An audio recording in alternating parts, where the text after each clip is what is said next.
Note-taking.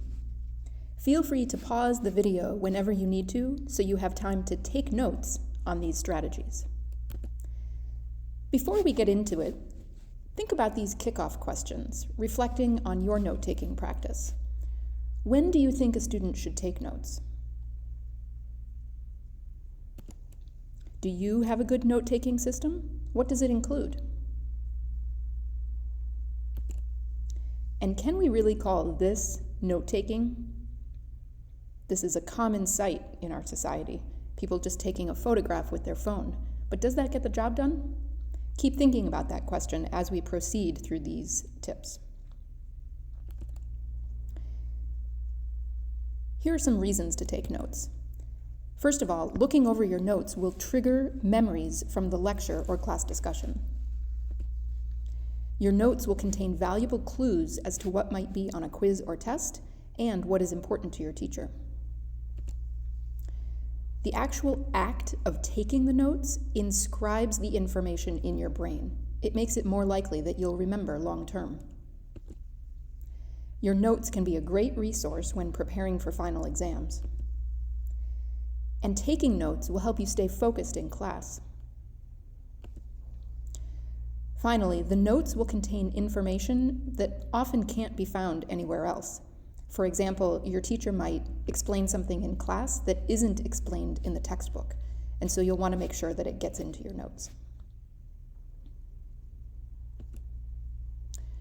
The next question is, when should you take notes? This image is probably all too familiar to many of you.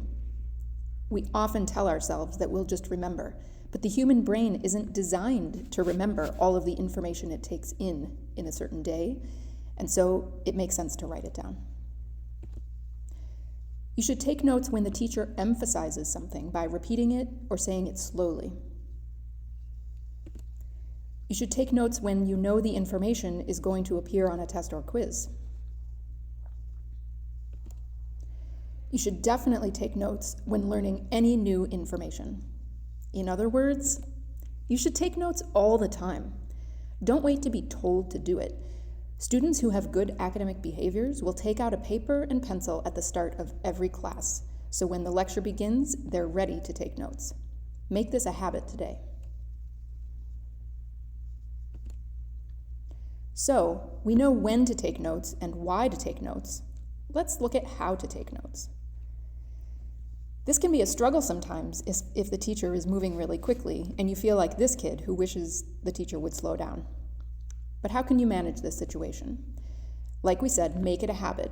The more you practice, the better at it you'll get. Admit and recognize that you can't get all the information down. So don't even try copying a PowerPoint slide word for word. Don't try to write down a transcript of what the teacher said. Be selective about what you write. Stick to the main ideas and any details that seem extremely important.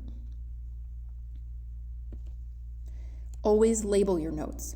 When you go back to find a piece of information later, it'll help if you know what's what.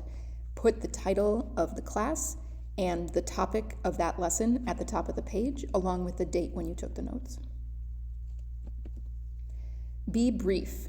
Again, you can't get it all down, so you need to be able to use abbreviations, symbols, maybe even the shorthand that you use when texting, anything that's going to make sense to you when you look back at it later on. You should still write as neatly as possible, even if you're trying to go quickly. And of course, pick a style that works for you. Let's look at some of those styles now. Probably the most common is to just use bullet points. This is a great method. By using different styles of bullet and different amounts of indenting, you can show which topics are main ideas and which are supporting details. So we encourage you to use a bullet point system that has these qualities. A more formal style is to use outlining. This is often the best choice when you're taking notes from a textbook because you can look ahead to see what the topics and subtopics are, simply by looking at the headings and subheadings throughout the textbook. In this style, you use Roman numerals, capital letters, numbers, and then even lowercase letters in order to organize your ideas. And finally, visual notes. This can be particularly helpful if you really don't know where the conversation is heading. You don't know yet what the main idea and the subtopic is going to be, and so you can just keep adding those details, connecting them to whatever main idea they relate to as the lecture unfolds. Some people like to draw concept maps or use arrows and other symbols to show how the topics are related. Once you've figured out a note-taking style that works for you, what should you do with them? These are a few things that you may have learned if you played the note-taking game Dang in class. You should always review your notes within 24 hours. If you wait longer than that, the information is going to slip out of your mind and you won't be able to add any other details that you remember from the lecture. You should compare notes with a classmate. If you didn't catch something, maybe they did, and vice versa. This is really important. Add more information that you didn't have time to write down during class. That's one of the greatest benefits of reviewing your notes within 24 hours. You can also write questions that will help deepen your understanding and test yourself whether you learned what was being presented. They might be clarification questions you want to ask the teacher the next day, discussion questions that will help you participate in class or study with a classmate, or sample test questions that you can practice answering before you take a real test. In summary, these are the key ideas to keep in mind when developing your note-taking style. Take notes even when you're not prompted to do so.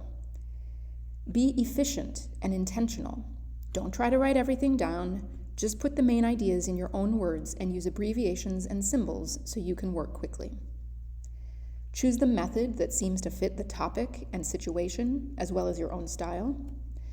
Review, add, and compare notes after you take them. And finally, write questions that will force you to engage with the material. That's what's going to ensure that your notes are a useful learning tool.